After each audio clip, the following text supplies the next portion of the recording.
Thank you, Georgia. Tonight, the voters across America have voted in 10 states, have voted for who they believe should be the President of the United States. And regardless of the final outcomes, tonight's results show us a direct defeat to the President of the United States. America has rejected Barack Obama's failed economic policies of borrowing more, of regulating more, and of burdening us with higher fuel costs and health care by implementing an illegal and unconstitutional health care bill and by failing to adequately create jobs through tax cuts and adequately bringing energy costs under control. We have a president who has abandoned our allies like Israel and Poland and has tried to appease our enemies. We have a president who has apologized for America when it's time to praise her. This result tonight, the vote tonight, is a direct defeat to the president and to the party that he leads. This party has become the Democratic Party is becoming increasingly radical in its willingness to spend your money without compensating for tax cuts to stimulate economic growth. Millions of Americans are hurting because of the failed economic policies and regulatory policies of this administration and Democrats in Congress. And tonight, Americans voiced their opposition to the failed presidency of Barack Obama.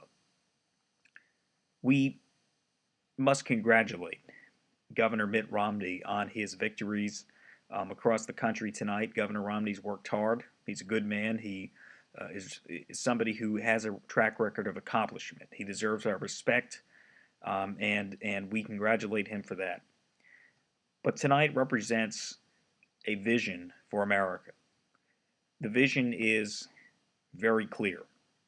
Do we want to continue on the path of deficits, joblessness, higher cost of living, a nuclear Iran, and borders that remain unsecured, or do we want something different?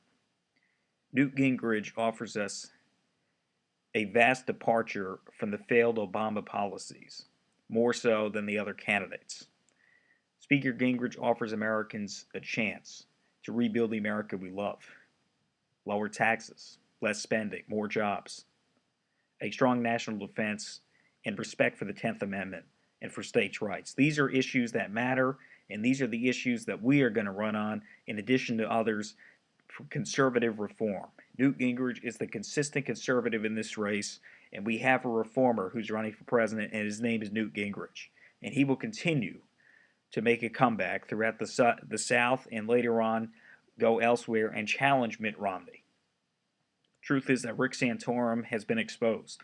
Rick Santorum's a moderate, he's a Washington insider, and he's a flip-flop. He won some states tonight, but the facts remain the same. Anti-free market capitalist, pro-amnesty for illegal aliens, opposing E-Verify. That's Rick Santorum's record. Big spending. While we congratulate Senator Santorum on his wins in some states tonight, we also recognize that this is a moderate, inconsistent Washington insider, and we will continue to challenge him on the issues that we face and make the case that Rick Santorum is too moderate to be the Republican nominee and too gaffe-prone to be the nominee to challenge Barack Obama this fall. But one thing is for sure tonight, Americans have rejected Ron Paul's disastrous monetary policies and his anti-American foreign policy. America has rejected Ron Paul once and for all, and that means that we are one step closer to winning the White House this November. Tonight, I am a little bit disappointed in some of the results tonight. I would have liked to have seen a clear sweep for Speaker Gingrich. But two things are on my mind, fundamentally.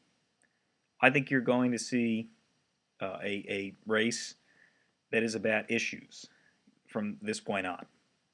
I look forward to Speaker Gingrich and Governor Romney presenting two good men, two competent reformers, representing slightly different visions for America. Governor Romney is going to run as the moderate Republican. Speaker Gingrich is going to run as the conservative Republican. And I think a majority of Republican voters probably would rather have the conservative. There are plenty of moderate Republicans, but there are also a lot of conservative Republicans. I consider myself in that category. I don't necessarily always vote against moderates, but in this circumstance, I believe the conservative reformer in this race is Newt Gingrich. He has the plan to get our country moving again on jobs and to defend our homeland. And I think that he understands the issues at large. I also think one other thing that I think is great that Americans tonight are able to freely express their opinion. This is democracy in action. Whether you support Speaker Gingrich, Governor Romney, Senator Santorum, whoever, this is proof that democracy or this republic is working effectively for the people. We are one step closer tonight, regardless who you voted for, of defeating Barack Obama, the Democrats, and their vision of bigger government, higher taxes, and fewer jobs. Barack Obama, the Democrats have caused a lot of pain for a lot of people. Tonight, if you live in one of the 10 states, you exercise your right to vote. Freedom is something that is great. It should be promoted. We should protect it and preserve it here at home. Freedom is key. The voters in early states, as well as these 10 states, have provided us with an example of government that is open and accountable to the people. We need to preserve our freedoms. We need to repeal Obamacare and preserve our freedoms, and we are one step closer to doing that tonight. Thank you, and God bless America. Right before September 11th, and months before, I had read this book about the greatest generation written by Tom Brokaw. The book explains how brave and how persistent and how courageous the people were in the generation that won the Second World War.